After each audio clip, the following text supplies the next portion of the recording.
Welcome back to The Closer Cut with me, Wasim Mirza, the show where we cut through the noise and get closer to what actually shapes how we lead and work. Well, today I'm joined by Jennifer Bryan, a RADA-trained actress, an author, and change leadership specialist who's brought her own superpower, emotional intelligence, right into the boardroom. Jennifer Bryan, welcome to The Closer Cut. Now, you've worked across so many different organizations, some of the biggest household names that people will have come across. What's the single biggest misconception that you think leaders still hold about change? The biggest elements that leaders hold is they don't understand the impact of their own behaviors on others, on their teams, on their employees, on their clients, and how that manifests itself in the workplace. If a leader is not demonstrating or role modeling the behaviors that they want others to do, then one of two things happens. Either then others decide across the board that they don't need to do it and therefore it doesn't get done, or employees feel they've got to do it, but other senior leaders don't feel they have to. And then you create an us and them. So the impact that leaders have is huge. And role modeling those behaviors is really critical across the board. Why do you think that misconception is so prevalent? I think it is really prevalent because we're not really taught that in business school. And most leaders have gone to business school in some way, shape, or form. And within organizations, the emotional side of change is something that is taught in the social sciences, in English and drama, but not in the business school. Instead, that's kind of left out. And as a result, we don't realize the impact that that has.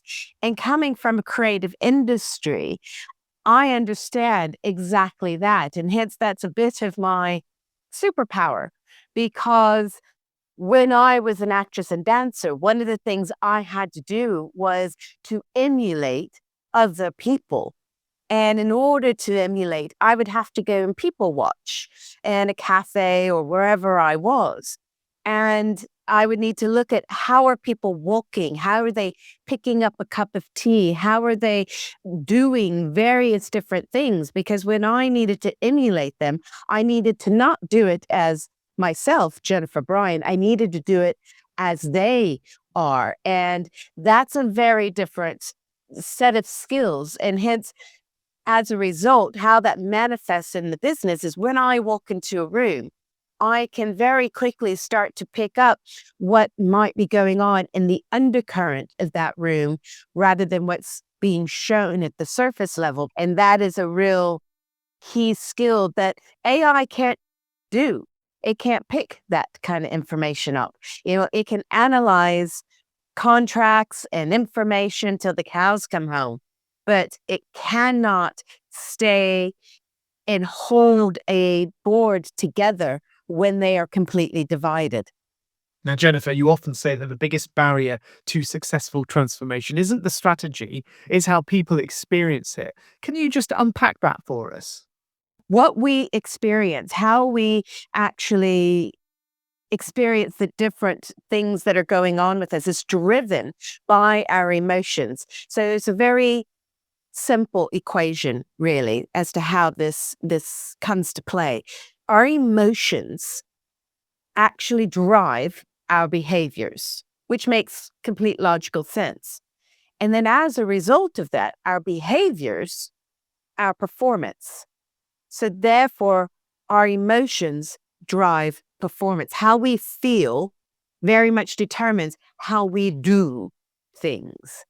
And so what I say to leaders is, if you are not engaged with the emotion of your workplace, then you are not engaged with the performance of your workplace, because they are completely and utterly linked. How does it actually look and feel when leaders ignore the emotional reality of change, if you will?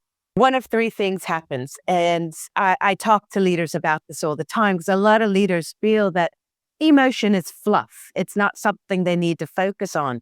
the reality is when you're not engaged with that emotion and what is going on within your workplace, I can guarantee you one of three things is going to happen. Either one, you're going to end up spending more money. So Nike, for example, had to spend an extra $100 million on an ERP upgrade. I mean, really? An upgrade on ERP? That's not challenging. Two, you will lose a lot of money. Like Dyson did. They lost 500 million pounds on an electric cars project. Mr. Dyson lost 50 million of his own money. And that is a lot of what organizations are having to deal with. So either you're going to spend more money, you're going to lose money, or the final thing is you're going to go bankrupt, because there were 72% more corporate bankruptcies in 2023. So if you don't want to engage with the emotion side of your workplace, more power to you. But I can promise you, one of those three things are going to happen. And it's such an important topic that you put pen to paper in a book titled The Emotional Side of Organisational Change. Yes, exactly that.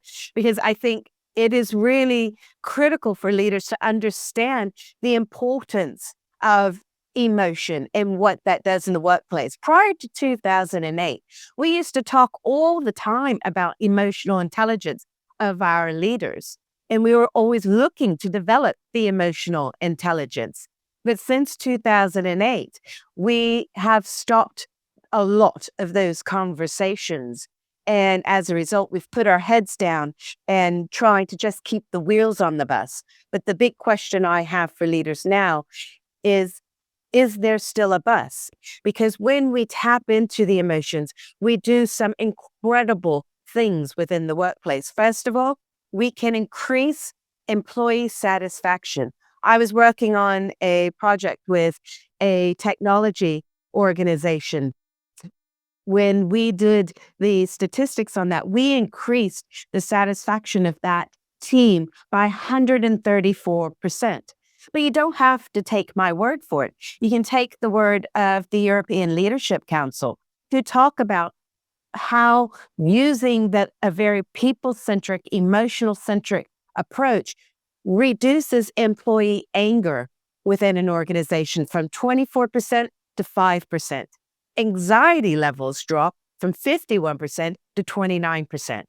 Not just that, hopefulness and pride increases within the workplace. And that's really quite significant. I mean, when was the last time people felt hopeful and proud in the workplace? So when you use a very people emotional centric approach, particularly during uncertainty and transformation, you will save money, you will make more money, and you will increase your staff satisfaction. And I just wanted to pick up on one point you made about the anger that some people in organizations can feel when faced with huge change presented by, for example, AI. Now, in terms of feeling threatened by AI replacing their jobs, anger and job anxiety, it can all escalate, can't it? Oh, completely, without trying very hard. I mean, and it is a real, it really taps into the emotions, because we know AI is one of our biggest disruptors that is going on. We know there will be a lot of jobs that don't exist. There are a lot of jobs that already don't exist as a result of AI. But we also know there will be a lot of jobs that are created because of it. And the level of fear is just incredible. There was a project I was working on, and actually I was working as a consultant to Microsoft at the time, but it's one of their big clients. And it was a huge technology transformation that they were dealing with that required new devices as well as new software. And when I was brought in, the client actually said that there was a fear of technology. So they wanted to do a little pilot with a group of friendlies to see how they were going to need to develop things for the rest of their colleagues. And they said, these people are really technically savvy. They will be able to give some really good amount of feedback to look at how things are going to happen. So I asked if I could come and observe this particular session. And so when I observed, what I saw was actually not a fear of technology at all. It was a phobia of technology, because when I saw people, they were chatting quite happily as they were coming into the room. And as soon as they saw what was on the tables, suddenly silence occurred in the room, and people were scared to press the on button, much less do any further engagement. And I knew then we were going to have to do a very different approach to this. And all the amount of comms and training wasn't going to work if we didn't tackle this phobia of technology.